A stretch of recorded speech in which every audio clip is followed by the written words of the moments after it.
Right, so I'm doing a review today for The Way of Kings, which is the first book in the Stormlight archive series. This is a massive book. This is two books, a book split into two parts. 1,000 pages. This took me a long time to read this book.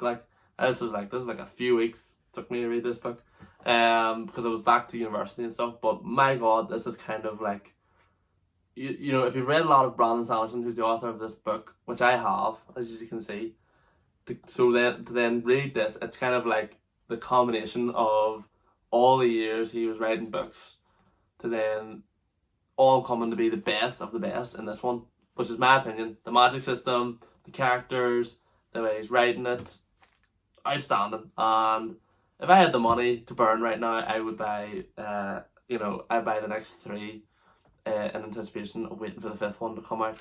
But I don't have money to burn right now, so I'm gonna have to wait a bit to build up my finances. And there's, as you can see, about 50 odd books there that need to be read anyway, so I'm not short for books. But yeah, this is kind of the way Brandon Sanderson's writing this book, is that each book is telling the backstories of one of the characters, and we get the backstory of the main character, Kaladin. And I loved it, yeah. I loved how he isn't